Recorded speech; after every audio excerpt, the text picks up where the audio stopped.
Ah, Hello everyone, my name is Sujata Doddamani, Assistant Professor of Commerce. So as you know, there are so many functions of management are there. So planning, organizing, directing, staffing, coordination, motivation and controlling. So among all these functions, controlling is considered as one of the important functions of management. So today let us discuss about the controlling function. So before going to that, so let us discuss about the controlling, meaning of controlling. Controlling is a process of verifying and comparing the actual performance with the expected standard performance and planned course of action. So that means controlling measures the performance set by the planning. That is, so it is evaluating the standard and standard performance with the actual performance and taking the corrective actions. So this is the meaning of controlling. So all the functions like planning, organizing, directing, leadership, motivation, communication and controlling. So these all functions will not perform effectively without performance of the controlling function. So planning is the first function, controlling is the last function. So between these two functions, organizing, directing, coordination, communication, motivation, leadership, all these functions will perform as a, so they will serve as a link between planning and controlling. So that means there is a link between planning and controlling. So planning involves setting up of goals and objectives, while controlling seeks to ensure actual performance and taking corrective actions. So if they are having any deviations in the standard performance. So I think you have understood the meaning of controlling. So now let us have a glance on few of the definitions given by the philosophers. So the first definition given by Kuhns and O'Donnell with regard to control is the measurement and correction of the performance of activities of subordinates in order to make sure that the enterprise objectives and plans devised to attain them are being accomplished. So whatever the planning set some of the standards of plans, so those standards must be evaluated by comparing the actual performance of the subordinates in the organization. So the standard performance and actual performance should be evaluated. So if actual performance is below the standard, then what are the reasons for those deviations? So that we have to find out and taking the corrective actions. So this is the definition given by Kuhns and O'Donnell. The next definition given by George R. Terry is controlling is determined what is being accomplished, that is evaluating the performance and if necessary applying corrective measures so that performance takes place according to plans. So this is the accurate definition, we can say that. So here whatever the deviations are there, so those deviations must be sought out, or we have to find out. So and reasons also. So what are the reasons for these deviations? What are the problems? So those problems must be corrected by taking the corrective actions. So immediate corrective action should be taken into account. Otherwise, it will be the controlling function will fail to perform effectively if we are not taking any corrective actions.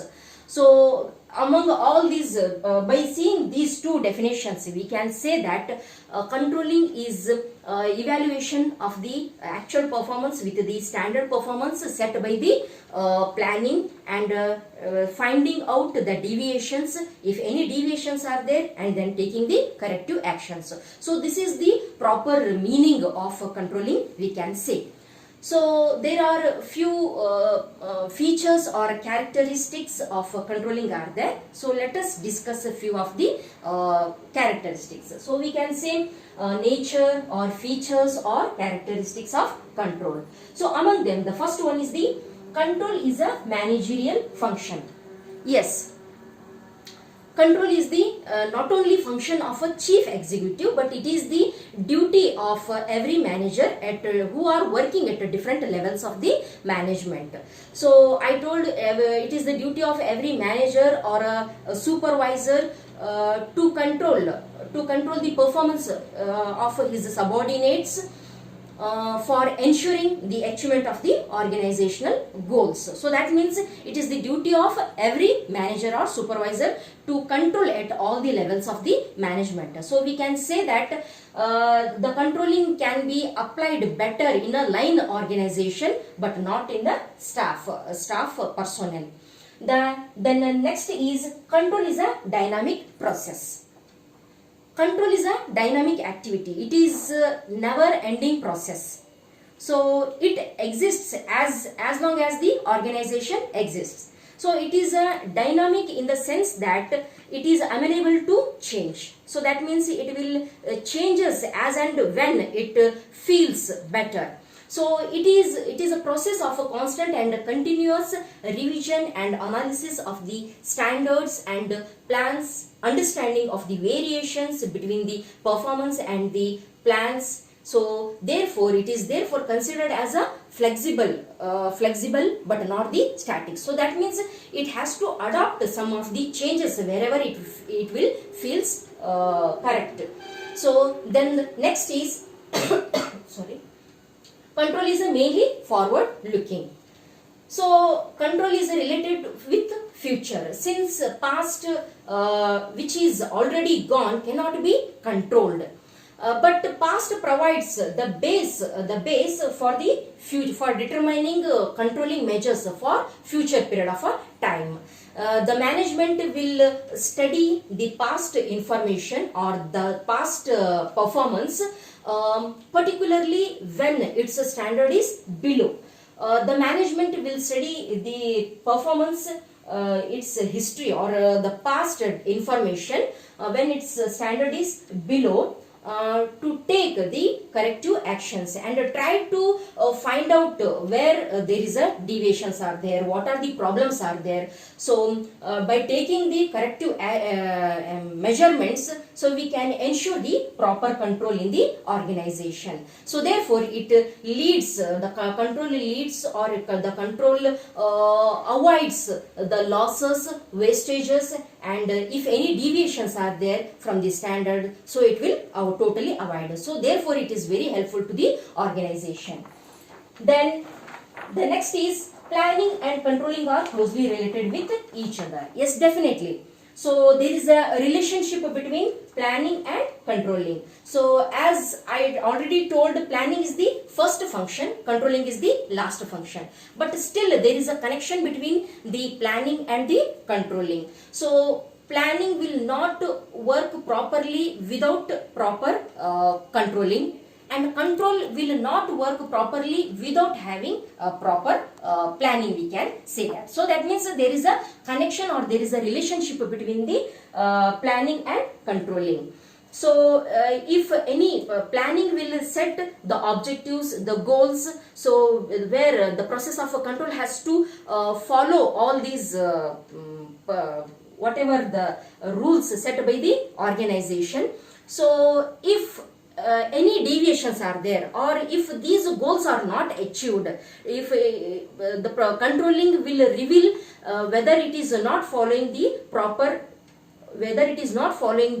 proper way to find out the deviations, then we have to seek the controlling measures. So that means, so without proper planning, controlling will not work properly. So therefore here sometimes even controlling will also it will give or it will suggest the planning. So how to set the objectives and how to set the plans, and for making any alterations, organizational structure may be there. So few of the aspect it has to suggest it. So that means for controlling, so planning has to be changed, and for planning, so control has to be make some changes. So therefore there is a link between controlling and planning.